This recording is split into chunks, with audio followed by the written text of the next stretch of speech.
Ke ne bakin gani na tsani yan Nijar, na rantsi da Allah. Ban ƙaunar su, ban san me yasa ba tun kwanaki da suka namba yan Nijar ɗin da suka takura min.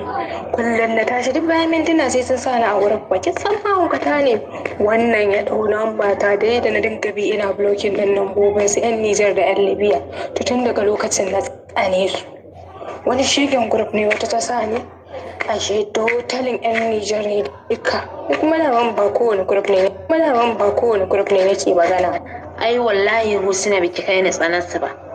Na rantse da girman Allah na tsani yan Nijar da kika ganni nan.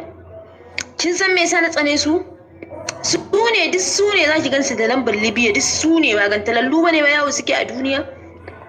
Duk su ne in gana miki, wallahi ƙarya ne namijin Najeriya ya ɗauki lamba ya haɗa lamba ya kira ki, wallahi ƙarya ne. Zan yi proud da wannan ƙarya ne.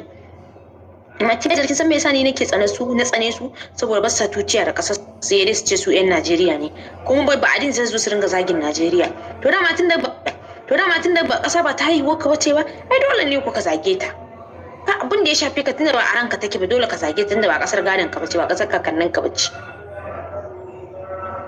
Me yasa a ball in za a buga World Cup ko a wacce ƙasa kake yi dole 'yan ƙasar haka za su baka ka tafi ƙasa haihuwa ka, saboda in aka tashi buga World Cup kana ji kana gani dai ba za ka bari a cuci ƙasar iyayenka ba, a cinye ƙasar iyayenka ba. To haka zalika duk ɗan da Najeriya ta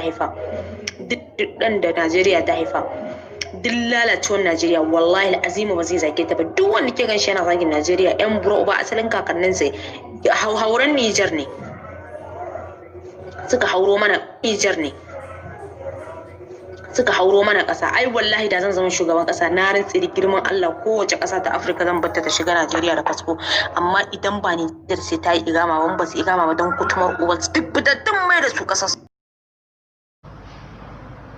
Kika samu shugabanci duk wani ɗan Nijar zai baro Najeriya. Ke ba ki da tarihi, ungurmar jahila ce ke baki san komai ba. Ki je ki binciki tarihin Najeriya, ki je ki binciki tarihin Kano, me alaƙa su da Nijar. Shi shugaban ƙasar naku da kike ta maka da shi, in kina da dama ki sa a tambayo miki shi, ko kuma ke ki je ki tambaye shi yana da ƴan uwa a Nijar ko bai da ƴan uwa a Nijar. Ki je ki tambaye shi, ko kuma ki je Daura ki binciki tarihin Buhari, yana da alaƙa da masarautar Maradi, yana da alaƙa da masarautar da Magaran. Ki je ki tambaye shi Buhari. Sannan kina magana Kanawa, ƙarya kike, ke ba ƴan Kano ba ce, baki san ba Kano. Ki je ki binciki tarihin ɗan tata, Alasan ɗan tata, su ne masu kuɗin Kano ko su Dangote ko? To ɗan tata kakansu, Alasan ɗan tata da su Dangote kakansu buzu ne, asalin shi buzu ne, ɗan Agadas ne, ɗan Agadas ne.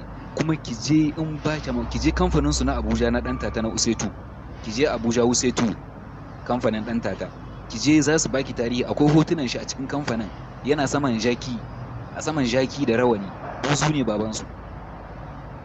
Dangote ba shi bane ake cewa mai kudin Afirka, to yana da alaka da Niger, yana da dangi a Niger. Ki samu wanda suke da hanya da Dangote ko dan tata, su je su binciko miki tarihin su gaya miki. Kin san Dahir Mangal ko mai kudin Kano, yana da alaka da yan Niger, yana da yan uwa a Niger. Kin san A Rano ko? To A Rano ni da kaina mun sha ma A Rano aiki.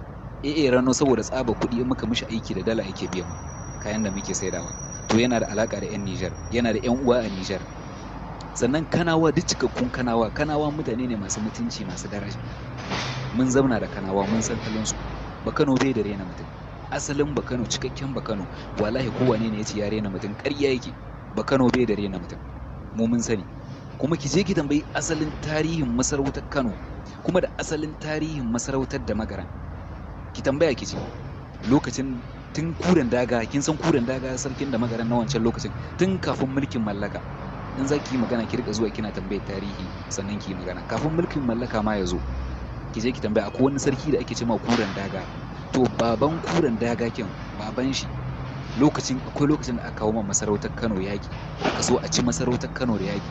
Shi wannan sarkin na da Magaran shi ya kawo ma masarautar Kano agaji, aka zo aka kwato masarautar Kano da taimakon Allah, kuma da taimakon sarkin da Magaran na wancan lokacin da mulkin mallaka, tun kayan ka zo a raba kasashen Afirka. Ki je ki tambayi tarihi a gaya miki, su suka zo suka taimaka ma masarautar Kano aka kwato masarautar Kano. Duk wanda yake da tarihin Kano ki je ki tambaye shi me alakan masarautar Kano da masarautar da Magaran. Kuma wannan tarihin da na gaya miki na masarautar da Magaran ta taba zauwa ta taimaka ma masarautar Kano, aka kwato ta da aka kama ta hari masarautar Kano. Ki je ki tambayi wanda suka san tarihi su gaya miki. Ke jahila ce da kikiya ce baki san komai ba, kahin ki magana ki rika tamna magana, ki san me zaki faɗa a bakin ki. Allah ya isa ta mutane kadai ta ishe ki. Kuma duk wanda ya san wannan matar, ku faɗi gaskiya tsakaninku da Allah, nan da wata guda ku faɗi gaskiya abin da ya same ta, ku fito cikin group yadda ta bayyana wannan abubuwan, ita ma ku bayyana me ya faru da ita. Saboda haka ki koma ki je ki makaranta, ki cire wannan jahilcin daga kanki. In ku ba haka nan ba, tana yiwa abin da yasa kika fito kika faɗi wannan magana, kika zagi 'yan ƙasar Nijar gabaki ɗaya, da tsahi da malamai da kowa da kowa, to tana yiwa ko uwayenki sun tsine miki albarka, tsino uwayenki ta kama ki, shine kika zo kike zagin kowa. Mu ba za mu zazzage ki ba ko wani abu. In ba haka nan ba, kina da jahilci sosai a cikin kanki, ko kuma uwayenki sun tsine miki albarka.